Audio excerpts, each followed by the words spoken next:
What is going on, guys? Happy Friday. I'm going to be walking through this slate really quick. Going to be live on Sunday, but probably going to be the last thing we do is that show tonight for a little while. I'm going to try to do some stuff tomorrow, but I'm not 100% sure. So we're going to do a first look all together of what we're going to do and sort of just how I'm going to attack this slate. I know Sheets does a lot of videos, just sort of how he goes through his process. This is just my first looks, stuff, and you guys are pretty familiar with me. You probably know most of this stuff already. But I'm going to go through and sort of flag the players that I think are interesting on this slate. I think this projection seems completely crazy. It happens a lot in the morning. You get these weird projections. Like I guarantee you that Josh Hart projection is going to come down. You can see Goldie as an industry aggregate. They have it at 21.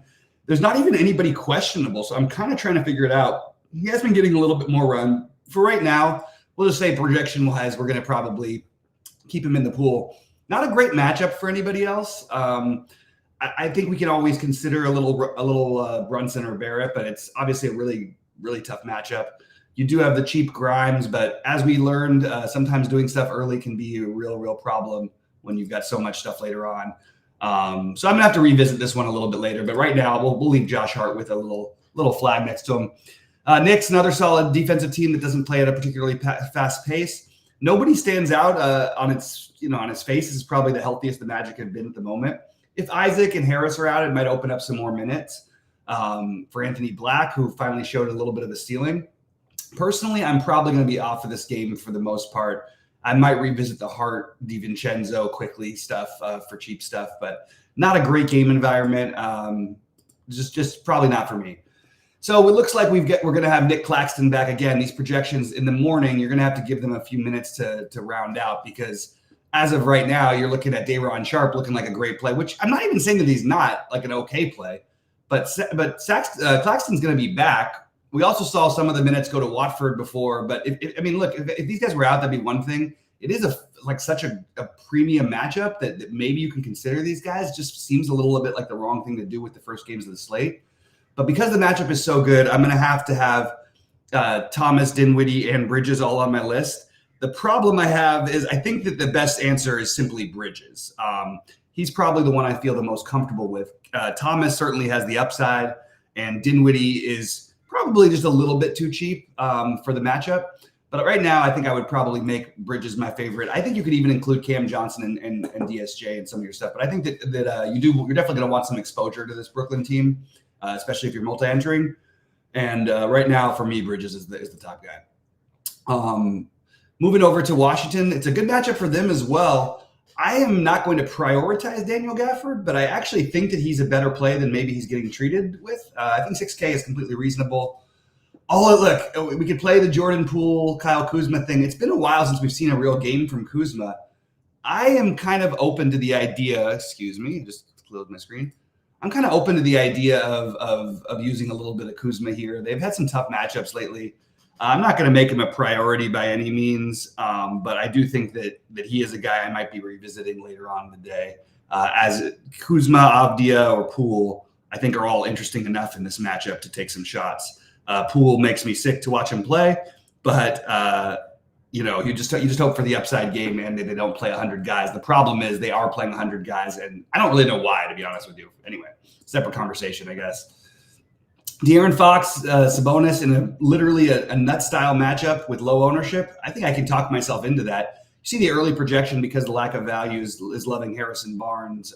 Even only at a 4 projection, you see the ownership as at 25%. We'll see about Harrison Barnes. I have the Sacramento team as a big question mark. I'd like to do something here. I think that Keegan Murray also getting a lot of ownership. I think Keegan Murray's fine, but I just put Sacramento with one of Murray, Fox, or Sabonis would probably be the way I'd go. I don't mind the Lyles idea.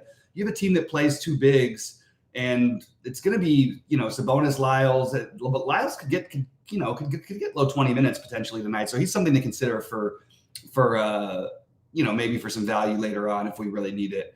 But the main ones are going to be one of Murray, Fox, or Sabonis. Probably going to lean Fox actually a little bit, but we'll see later on. I'm just trying to figure out, first look for me too. On the Atlanta side, again, great matchups on both sides here. It's hard to get to the spend ups, but it's hard not to like Trae Young. I think DeJounte Murray is going to be traded very soon. I'm hearing a lot of word that that's going to happen. I don't know what that necessarily means for tonight, but as of right now, I do have Trey as like the slight priority. But I do think if you're not playing Trey, playing some Murray certainly makes some sense. It also allows you to have that more middling build that we like. But they are getting back to fully healthy with Jalen Johnson now back. It's not quite as appealing to play them. You do still have DeAndre Hunter out, but really not a whole lot else to that stands out. These forwards, you can sort of see where the forwards are getting all these giant ownerships in these 6K ranges, just because there aren't that between 5 and 6,500. They're just all going to get owned some. So as of right now, I'm not going to make Jalen Johnson a priority, but I'm sorry, Jalen Johnson or Saddiq Bey. And if I had to pick one, I think I might pick Jalen Johnson. Just a little worried about the minutes coming back. Toronto at Boston, very unlikely that I do too much from this, with the exception of a little Schroeder revenge. And I think that's actually reasonable. I think Schroeder actually could do some damage here tonight. And he's got a nice price. Nobody likes to play Scotty Barnes, but I just remind everybody in these tough matchups, sometimes you need your best player. And you've got Boston, who almost lost to Detroit last night. They're probably going to bounce back with a vengeance. But I think everybody on Toronto is actually kind of interesting. And I will probably put Schroeder as like the one play I actually feel like comfortable clicking. But it's not like a great spot or anything. It's just 5,900, former team on the road. Boston's on the back-to-back. I think this is a spot where we could take a shot on Schroeder.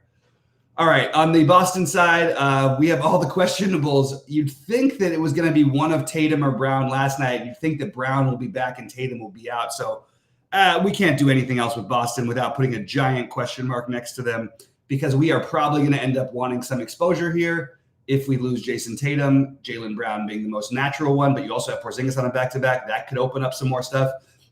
So this Celtics game might have a lot of stuff, and it might have very little. If everybody plays, I think just playing Tatum is probably a good idea. I also think getting some Jaylen Brown, because he didn't play last night, would be logical anyway. So fine with Boston either way, but I have a feeling we're going to see some people sitting. Milwaukee and Cleveland. As always, great projections for Giannis, and he's probably going to smash or put up 60. It's not even smashing necessarily, but look, it's hard to get to him. I do like Giannis for what it's worth.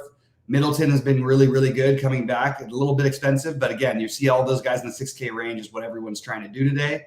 So I don't know, something to keep in mind. This is not the ideal matchup, but like Giannis is 11K. That's totally reasonable. It's just a matter of, can we get him in? We'll know that a little bit later today, I guess. We've had Mitchell out now, and they keep projecting him to play.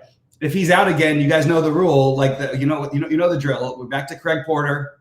Even at 6,600, probably back to a decent amount of LeVert. Probably take some shots on Max Struss. That's the main ones. And then depending on what happens with Merrill too, we might get some extra value, but I don't really know. I guess Niang would be the other one who would benefit, but certainly going to have to figure out the Donovan Mitchell news. So maybe we had those early games, the 7 o'clockers, and I do like this Nets Brooklyn situation. But it shows you already that why delaying can help, because we might have some information that we're still waiting on after the 7 p.m. games. I hope not, but we might. All right, Philadelphia at Houston. I am going to go right back to the Philly stuff here. It's not a great matchup at all. Philly's played well without Embiid. Maxey has not played well. I am not worried about it overall. I will go right back to Maxey. Maxey and Harris I have as the priorities. I don't mind if you want to flip that and make it Melton and Oubre. I'll have combinations of both, but I will be very high on this. And I am going to be one who probably is a little higher on the Reed or Bamba situation. I do think that it somewhat has some variance in it, but I would rather get overweight these situations. I think both these guys have the ability to get 30 plus, potentially even 40 in Reed's case. And I think they're going to want, you're going to want the bigs out there against Şengün. Foul trouble, always a thing. Maybe Mo Bamba is an interesting thing we could do off the bench here for Philly.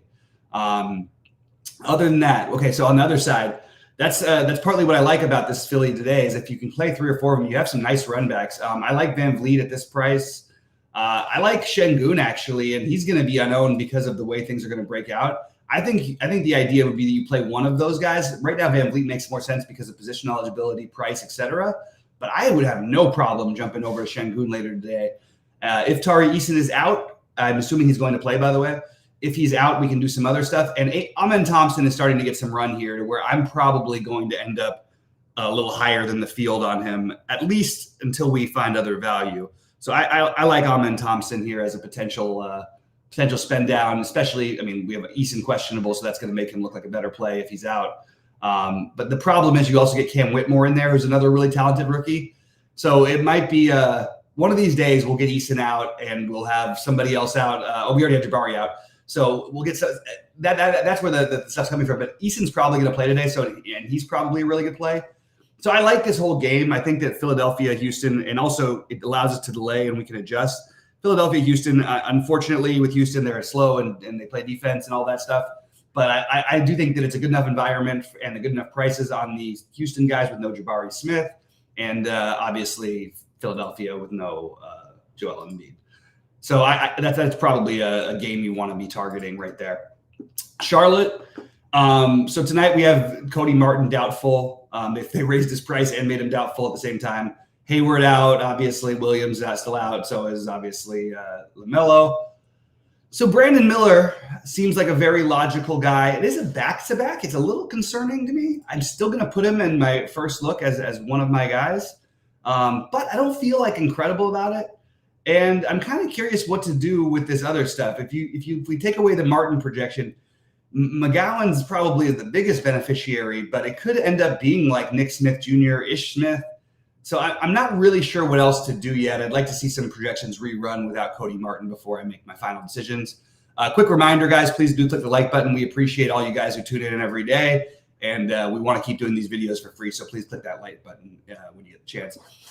We may get Bradley Beal tonight, so that's cool. Finally playing. I actually think his price is low enough to where you consider it. I probably won't do it, but just wanted to throw it out there. I think it's reasonable. I don't think it's bad. And I'm probably going to be, it's a good game environment. I'd like to get a little bit more than just my early on look at Brandon Miller as a play, but maybe I should reconsider this. Actually, I think I should probably think about a little bit of Rozier. Why is the projection so bad? Am I missing something? Something's up with these projections. Rozier should not be projected for 30 fantasy points. I'm really not sure what's going on with that. There's no way, in no world, should Brandon Miller have a higher projection than Terry Rozier with no LaMelo. I don't get that.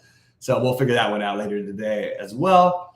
I will probably do my builds this afternoon a little bit later because there's a lot of news that we're waiting for, and I would like to know whether Kogi and Beal are playing, hopefully too.